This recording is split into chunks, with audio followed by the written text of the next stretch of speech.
News Radio 740 KTRH. It is 7:19. We are glad that you're here. Also very glad to have Chrysta Castañeda. She is the president of Canterbury Communications. And Chrysta, I thank you for your time. Let's talk about going out shopping. You look at what store you're going into based upon, what that store has done politically.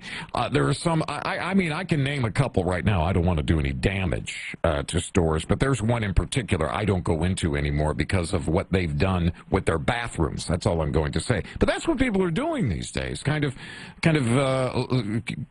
assuming the political stance for each department store, correct?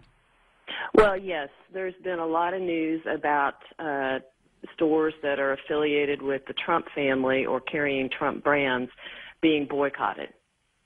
And so, give me an example of that, if you can, like a Nordstrom. I mean, Nordstrom dropped all of Trump's daughter's, all the stuff that she was manufacturing, and so a lot of people now have stopped going into Nordstrom. If you went into Nordstrom, I didn't go in very often, but that would certainly be one on my list. Right. Well, there's actually two sides to this. So Ivanka Trump's brand was dropped by Nordstrom. Nordstrom says for slow sales.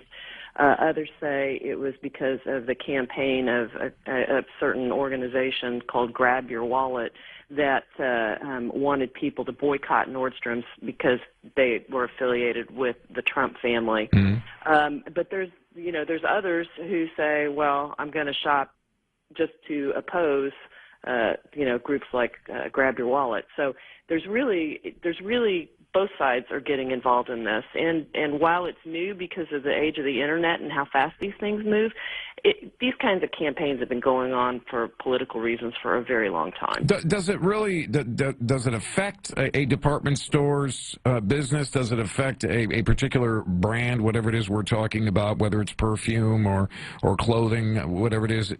Does it affect it in a harsh way, or is it just a temporary way?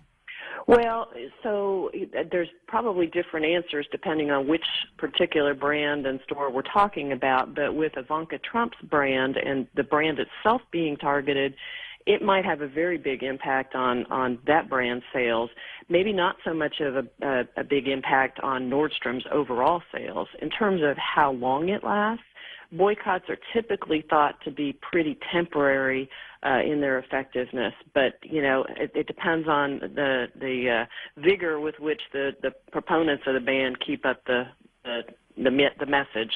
Do you recommend that people do this? Do you think people remember? I guess that's a better question. Do you think people remember? Like when I go out shopping, it's usually on the weekends when I have time. Sometimes it's hard to remember what I should or shouldn't be buying. Yeah, right. That's right. I think it's possible that if you're politically active on either side, you might take some time to think about where you're going to make major purchases. But in terms of your everyday shopping experience, are you going to avoid going to the drugstore to pick up, shampoo? That seems a little more unlikely. It's basically based upon convenience at that time. All right, Chrysta. Well, I thank you very much, and we'll certainly be seeing, I'm sure, more of this as time goes on. But again, on the weekends, I think for the most part, most people go out and conveniently buy what they want to buy or don't buy what they don't want to buy. We appreciate your time. Thank you. Our pleasure. Let's take a look at traffic and weather.